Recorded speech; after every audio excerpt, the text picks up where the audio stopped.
Okie dokie team, I'm going to try to make this video on how to choose your selective relatively quick and easy to understand. So this is for the class of 2017, and here's the block schedule. I still have to make the edits. This is the one posted online, little adjustment there, but you can see that the selective Jeopardy block is a 2-week block in the 3rd year. The remaining 8 weeks will be in the 4th year with no Jeopardy, and you can see that for most of you they're concentrated towards the latter half of the 3rd year so that you can get your selective time started.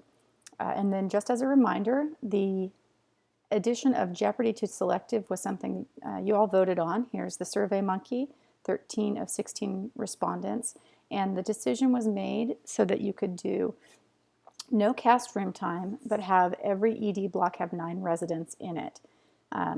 This allows for the schedule of 4 on, 2 off, a much nicer schedule.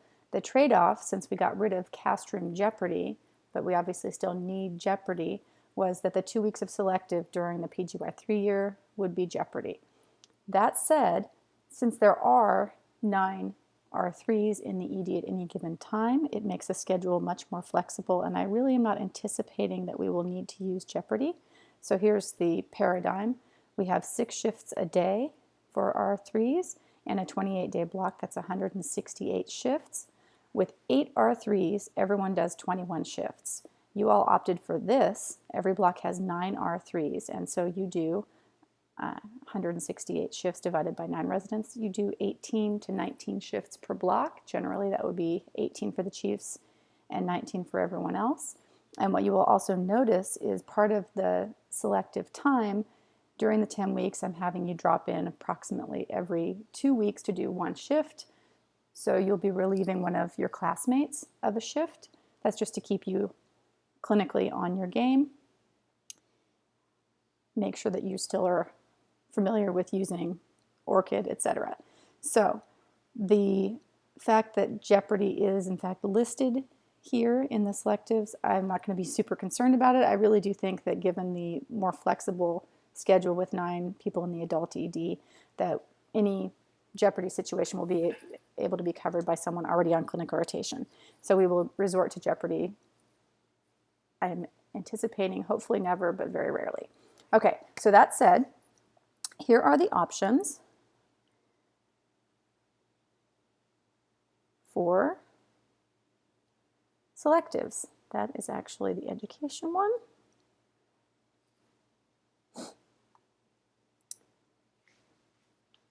I have them just listed in alphabetical order for you here, and I'll go through each of them relatively quickly so you can see what you might be interested in. So we have administration public health, clinical consult, critical care, education, EMS, peds, sports medicine, toxicology, which is not really fully developed yet, and ultrasound. And then I have listed here in the columns during that 10-week period how many shifts you'll do in the adult ED. So essentially during your first 2 weeks, you could do 2 of them and then do fewer during your 4th year, etc. But we can plan that out as we go. So going in alphabetical order, admin public health, there's a little flexibility in this. The Department of Health Services offers a public health internship that is a 1-month internship. It's arranged, I have the contact here, and you would be involved in whatever public health research project DHS is working on at that time. Depending on your interest in public health versus admin, you could do either 1 month or 2 months of that, and the remainder of the time will be involved in administration at the hospital level as well as the emergency department level. So you'll be working with Doctors Jennifer Chen, our new faculty, Dr. Chappelle, and then Dr. Coyle. And the first 2 weeks you will be meeting with, start with Dr. Chen and meet with her and get involved with whatever administrative project or assignment she has working or going on right now. If there's nothing of interest for you there, or you have a specific interest in patient safety or some other admin, then we can pair you up with whoever you're going to meet with during that time. And then you'll be attending any of the admin meetings that are going on during this time and develop whatever project you will be working on. If you decide to do the public health, Then you'll do 2 months or 1 month during your 4th year with public health, and then the second month, if you only do one, will be again working on whatever admin project you initiated. Clinical consult is exactly what it says. It's actually a great selective to round out your clinical skills, either if you plan on working in the community and you want to have a little more comfort with some of those things we usually consult for, and it will hopefully decrease your need to consult all the time. So it's 2 weeks of, actually the entire 10 weeks is in the subspecialty clinics. It's nice because it's Monday through Friday, 8 to 5, pretty good schedule. And the way I split them up was based on when these subspecialists have their clinics.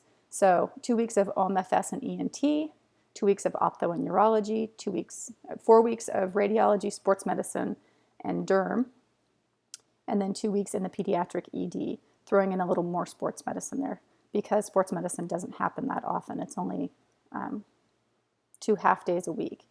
During football season, they do have adolescent sports clinic as well. And so if you happen to do this during football season, then you have the Thursday afternoon off.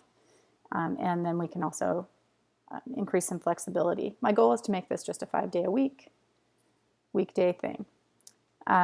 One of the options when we get our chalk letter of agreement for the PEDS-ED is to substitute chalk PEDS-ED for the psych ED. That will be the flexibility within that one. There are no additional adult ED shifts during this block because it is a clinical block. Critical care, same thing, no adult or PEDS-ED shifts during that time. You would meet during the first 2 weeks with a mentor and plan to work on a critical care project. So starting with Drs. Kaji and Horeshko, who are in charge of our research, they know who are doing critical care projects in the hospital. A good example to start with would be Dr. Plurad, who has just started the first surgery critical care fellowship at Harbor UCLA. So he might be working on some projects. You can meet up with him and get involved with that, or any of our pulmonary and critical care people. But starting with Dr. Kaji, meeting with her or Dr. Horeshko about what project you'd like to work on, and then arranging for your blocks. So several options. You can do 2 weeks of either NICU at White or SICU at Harbor, then 3 weeks of the VA MICU. Everyone seems to like that MICU, and doing it as a more senior person might be kind of fun, or the MICU at Harbor. And then the next 3 weeks would be CTU or CCU, your choice. And if you get involved with a pretty heavy research project that requires a lot of time, that's the flexibility with actually doing MICU time versus research project. And again, no ED shifts during this. You'll note that there's, on all of these, a scholarly project that is listed. If you are involved in a project that's ongoing, then you don't have to obviously complete the Wiki and PEMSOFT or MDocs 2 topics. Those are backups in case there isn't actually a project attached with those. And you'll also see there's goals and objectives and reading that will be assigned. That was critical care. Education, Dr. Jordan has put together a very comprehensive education selective that is divided up into a variety of blocks, and I can let you guys peruse that. You can pause and take a look at that, but it would start in the first 2 weeks meeting with her, setting up your schedule, deciding what you want to lecture on, sim scenarios, getting started with that. And again, just like the others, this is during the 10 weeks, every 2 weeks a shift. EMS, we have a new EMS director, Dr. Dipesh Patel. So in the transition, he will be actually taking over the EMS rotations for the residents, and then we luckily still have Drs. Gaushi Hill and Dr. Bosson at the EMS agency, and they're still actively involved in both the EMS fellowship and our EMS rotation. So first 2 weeks here would be to meet with, I would start with Dipesh and meet with then Nicole and Marianne, touring the EMS agency Paramedic Training Institute and getting involved planning whatever your project is going to be. Again, as I talk about all these projects, some of them might involve submitting something to the IRB or helping the faculty member who is already involved in a project submit to IRB. The following 8 weeks are very flexible. You can get involved in the disaster aspects of it, hurt training, disaster drills, You can also get involved in helicopter training and aeromedical, and Dr. Bosson can be your point person for that. What we ask is that you are providing 3 medic education sessions, and Dr. Patel has an in with the Paramedic Training Institute, so he can help you all out with that. The scholarly project, again, is either if you are attached to a project that Dr. Bosson, Patel, and Gaushi Hill are working on, or you can complete 2 WikiEM, PEMSoft, or EMDocs topics. PEDS. The point of the PEDS is to expand your PEDS knowledge, so we will be including 2 more weeks in the White NICU, 3 weeks in chalk. Those will be in the 4th year. We probably will not have that available in the 3rd year quite yet. The letter is still in agreement. We do have a hospital letter of agreement with chalk, and they definitely want us there, so I can't imagine it's going to take too long. If your selective is towards the end of the 3rd year, you could opt for 2 weeks in chalk ED and 3 weeks in the NICU. Again, there is some flexibility here. We just need to plan it out. The 3 of the weeks will be in the PEDS subspecialty clinics. So you will be rotating through PEDS cardiology, PEDS renal, get involved with the consults that those subspecialty clinics are involved with, and expanding your knowledge. This is a nice component of it because it's weekdays during regular business hours. Contact person, if there's any projects going on, will be Dr. Horeshko. And again, scholarly project default is WikiEM, PEMSoft, and EMDocs. The next is a little more loosely arranged. This one is a little tougher because sports medicine doesn't meet that often, so it might involve you actually getting in contact with Dr. Pendergraph. She's great. She actually trained with me. She's one of the family medicine doctors. We were interns together. You can get involved with event coverage, attend the sports medicine clinic. I would also like to include radiology in this. The adolescent sports happens if it's football season. And then ortho clinics, unlike Castrum, they do a lot of splinting in the clinics. Patients who come in post-op, have a wound check, and then have either splinting or casting done. So a couple half days in the ortho clinics getting involved with splinting and casting would be a component of that. Because this has an actually relatively open clinical schedule, this particular block will have 8 to 10 total clinical shifts. No shifts on this Monday if you are involved in the adolescent clinic during football season. And again, this one is a little more loosely arranged. If you are really interested in sports medicine, you can expand it. Toxicology, you'll see I have almost nothing here because this will have to be arranged.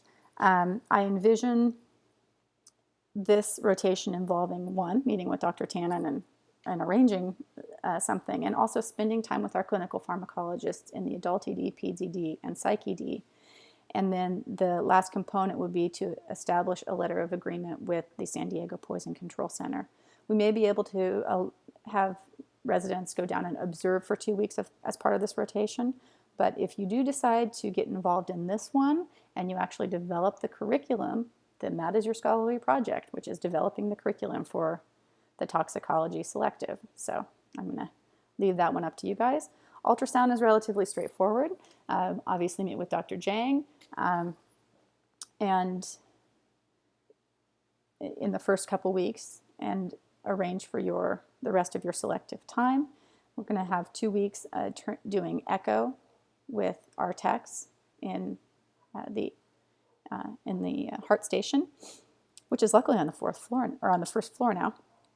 And then 4 weeks doing ultrasound in the ED. Schedules will be arranged with the fellows, Dr. Jang, Dr. Peterson, and Dr. Singh, and whoever the fellow will be during 4th year after Dr. Singh.